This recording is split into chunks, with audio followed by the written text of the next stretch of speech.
Yovajoe, Coco Menyuma na Meranula, Neme Puma Joe, Atie Menyuma na Verone.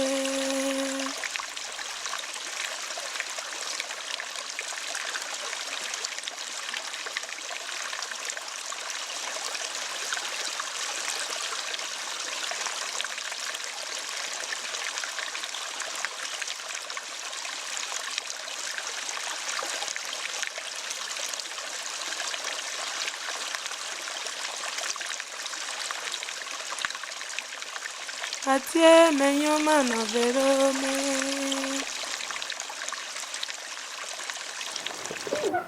The difference in people is not their genetics, it is their philosophy. So ancient Africans were those who used nature initially to get concepts of God, and then they verified this by astromathematical study. From that point on, they used what they inferred to build their philosophy. And that philosophy was to be good, meaning in the likeness of God, and interact with each other until death, so that they could then go to the heaven afterlife. Jegna are those who know thoroughly ancient African history and live it in keeping with the metaphorical cosmic river system, which means that all creatures and creations of the cosmos are made out of unconditional love, truth, reality, and naturalness. That is the flow in which they go through life. And in this country, they equate to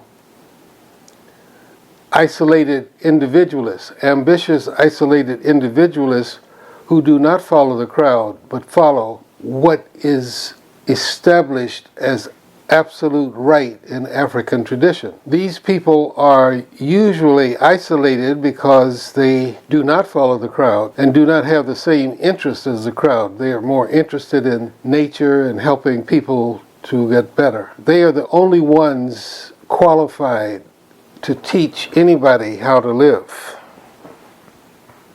Ambitious, isolated individualists are black people's most important people because they have the courage to live by truth. Truth is anything that has God's presence.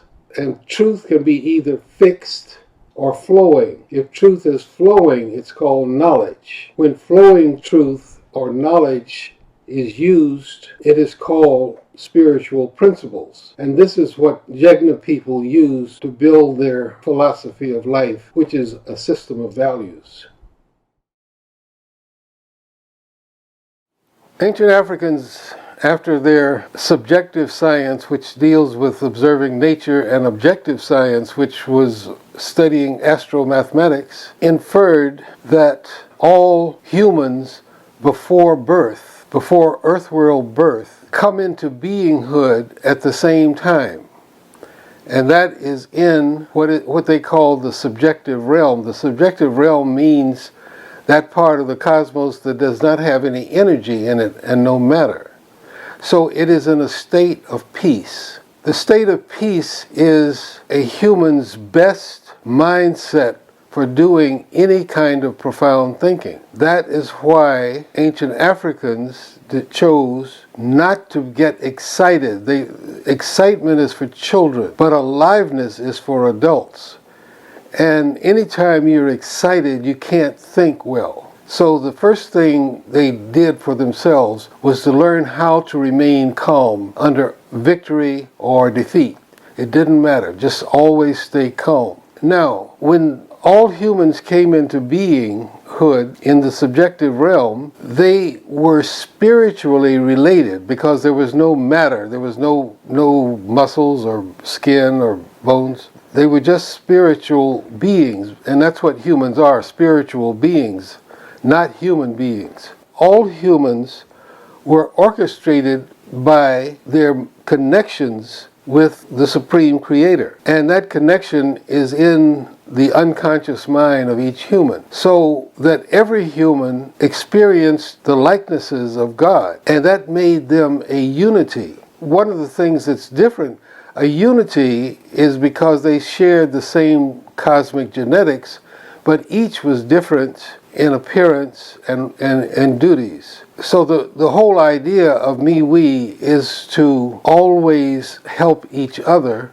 by being with or doing for each other in a way that makes them better off than they were.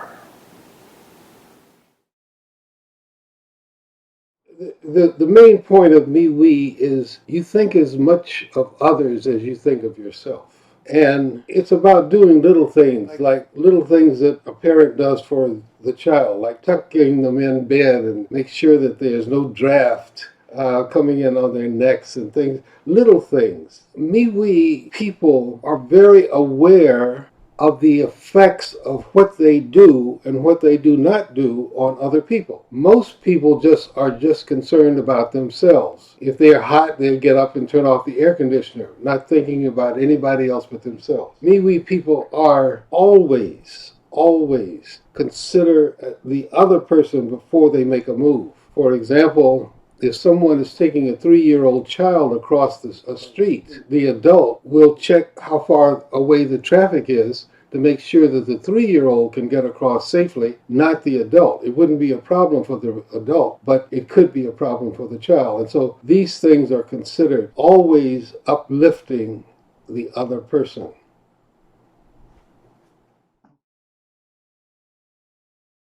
When humans come into beinghood before earth-world birth, they are instilled with likenesses of God in their souls. This makes every human selfhood great. No, this never changes. Your selfhood greatness is always present. That doesn't mean that you're better than anybody or worse than anybody. It just means that you are great within your own self. And people can cloud this over by emotions, having bad emotions about themselves or feeling that they are not good enough or something like that. And that puts a cloud over their selfhood greatness, and so they act in ways that are not beneficial to the me-we. All they have to do is to realize that they are made in the likeness of God, and that naturally makes them selfhood great.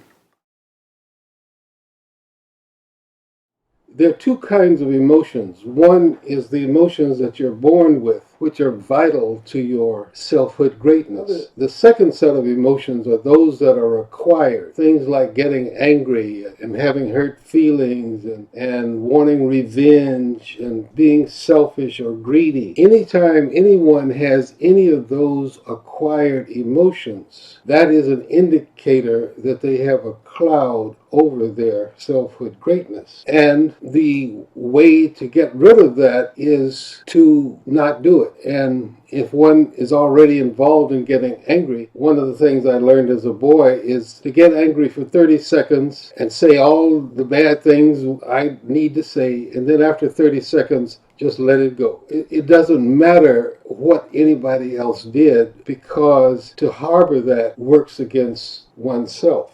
And if you love yourself, you're not going to do anything to harm yourself. That is a basic principle. And any time that you have acquired emotion, you're doing harm to yourself.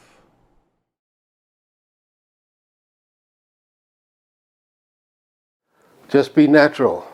That's how you're born. Yeah. All humans are born selfhood great, and a human will choose not to be by putting a cloud over it. And if they want to be selfhood great, all they have to do is remove the cloud. Have no hatred towards anybody, no anger towards anybody. Just let them go. There are two kinds of people: those who deliberately want to do bad, and then those who do bad through no fault of their own. They don't understand that they are doing bad, and they didn't know how they got in the position that they got in. Those are the people that are to be helped. The others who know that they are bad, and it's no trouble knowing who they are to be left alone. Don't get involved with them, don't negotiate with them, and sometimes it's necessary to just give them what they want so that they will go away.